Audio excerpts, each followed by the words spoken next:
আসসালামু আলাইকুম। অনেক দিন হয়েছে আমি আমার খামারের জিরো বাচ্চা ফোটা বা বিক্রির কোনো আপডেট দিতেছি না। আপনারা যারা আমার রেগুলার ভিউয়ার্স আছেন আপনারা অনেকেই ভাবতেছেন হয়তো যে আমার খামারে জিরো বাচ্চা ফুটতেছে না, কিন্তু না, আমার খামারে আগের মতোই জিরো বাচ্চা ফুটতেছে। কিন্তু আমি ইচ্ছা করেই হচ্ছে যে জিরো বাচ্চার কোনো আপডেট আপনাদের সাথে শেয়ার করতেছি না, কারণ আমার খামারে বর্তমান যে ক্যাপাসিটি আছে, আমার খামারে যে জিরো বাচ্চা ফুটতেছে প্রত্যেক 5-6 দিন অন্তর অন্তর 500-600 বাচ্চা ফুটতেছে, যেটার তুলনায় আপনাদের চাহিদা অনেক বেশি।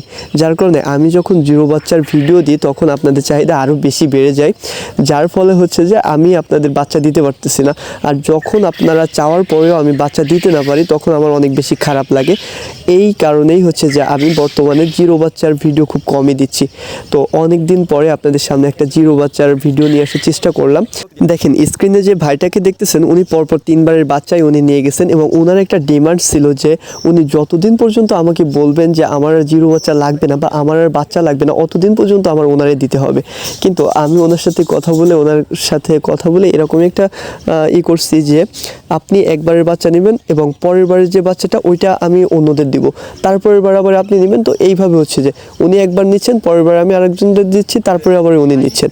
তো এইভাবে ওনার হচ্ছে যে ওনার চিন্তা ভাবনা হচ্ছে যে উনি অনেক বড় করে একটা খামার করবেন, এবং মাশাআল্লাহ আমি দোয়া করি যেন ওনার খামারে আল্লাহ বারাকা দান করুক।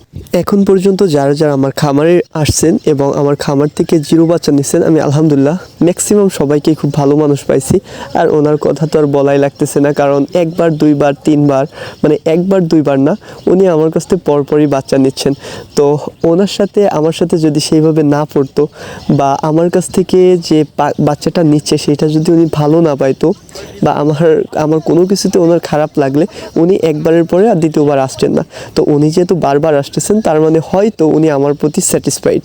আমিও ওনার প্রতি খুব খুশি যে উনি সব দিক থেকেই খুব ভালো, মানে খুব ভালো মনের একটা মানুষ, সব দিক থেকেই মাশাআল্লাহ অনেক ভালো। তো দোয়া করি আপনার খামারটা অনেক বড় হোক, আপনি অনেক দূরে আগায় যান।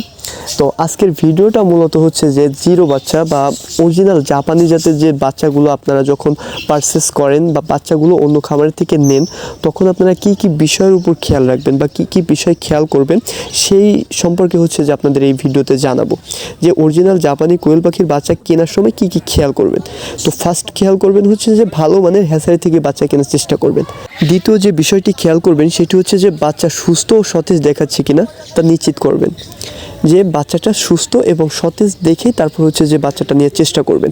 তৃতীয় যে বিষয়টি খেয়াল করবেন সেটা হচ্ছে তাদের শরীরে কোনো আঘাত বা অসুস্থতার লক্ষণ আছে কিনা তা পরীক্ষা করে নেবেন।